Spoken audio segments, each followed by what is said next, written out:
Ya, bagaimana setiap aktivitas ini punya nilai di hadapan Allah Subhanahu wa taala. Ya, aktivitas dalam bahasa Arab, perbuatan disebut amal namanya. Ketika amal itu punya nilai di sisi Allah, dianggap baik oleh Allah, itu disebut saleh namanya. Karena itu Allah katakan illal ladzina amanu wa amilus shalihat. Ya, orang-orang ini yang beraktivitas ini berpotensi mungkin rugi. Dia tidak bisa berniaga dengan baik dengan modal yang diberikan. Dikasih 24 jam, ya, yang digunakan baiknya cuma 4 jam, cuma 8 jam, ya kan? Mohon maaf cuma 10 jam, berarti 14 jamnya sia-sia, nggak ada nilainya gitu kan. Nah, ada orang-orang yang menjadikan aktivitas ini punya nilai. Siapa mereka? Illal ladzina amanu, yaitu orang-orang yang mengisi 24 jam diberikan ini dengan imannya kepada Allah Subhanahu wa taala. Dengan beriman kepada Allah. Jadi punya iman itu sudah modal yang paling utama. Tapi bagaimana menunjukkan kepada Allah bahwa kita punya iman? Mengeceknya seperti apa? Bagaimana kita bisa melihat bahwa kita bukan dari kalangan manusia yang rugi? Seperti apa melihat kekuatan iman kita, kebenaran iman kita? Maka seperti sering kita bahas, kita ulas dalam setiap kesempatan Aqsa khususnya, iman itu bisa dicek, dilihat dengan amal soleh, dengan pembuktian. Karena itu ada kalimat langsung yang menyertainya, illal ladzina amanu wa amilus shalihat. Maka kita biasakan mengisi aktivitas dari bangun tidur sampai tidur lagi dengan amal soleh.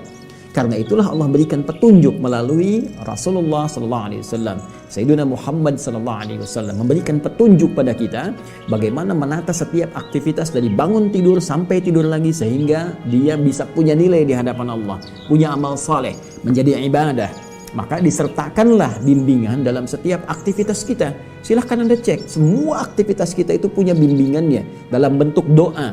Doa itu sekali lagi, sering saya tegaskan, bukan hanya kalimat yang menjadikan secara formalitas aktivitas menjadi ibadah, tapi sekaligus memiliki petunjuk-petunjuk di dalamnya yang mengandung makna, penunjukan dan bimbingan bagaimana menjalani aktivitas yang akan kita kerjakan.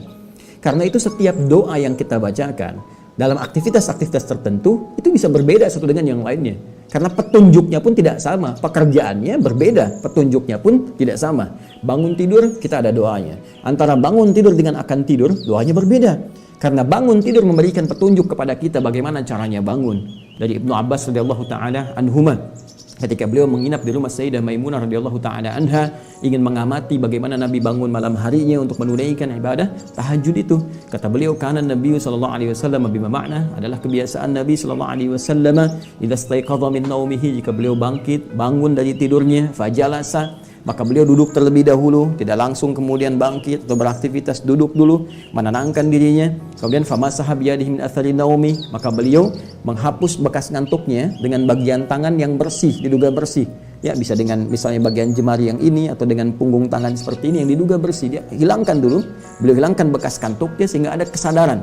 Ya, baru setelah ada kesadaran itu beliau bacakan kemudian faqara khawatim surah Ali Imran, membacakan ayat-ayat terakhir, ayat 190 sampai ayat 200 surah Ali Imran, kemudian membaca doa bangun tidur itu. Nah, ini petunjuk lagi. Mereka menyampaikan ketika Nabi bangun dari tidur, maka Nabi membaca alhamdulillahilladzi ahyana ba'dama amatana wa ilaihin nusyur. Ya, ini petunjuk.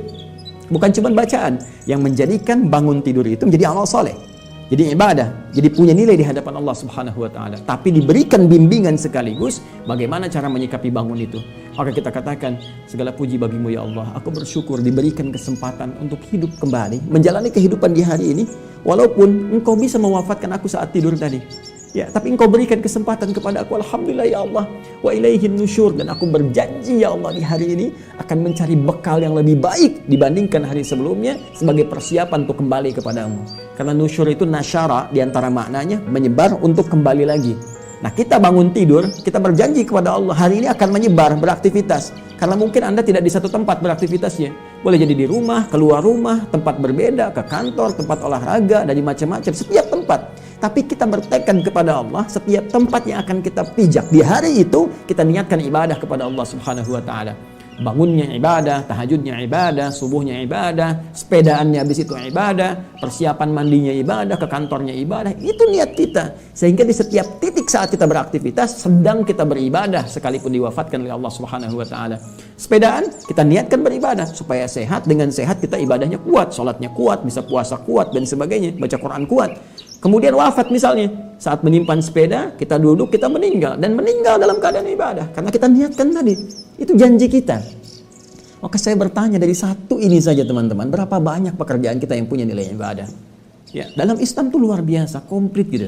Jadi kita tata dari awal sampai akhirnya. Silahkan cek.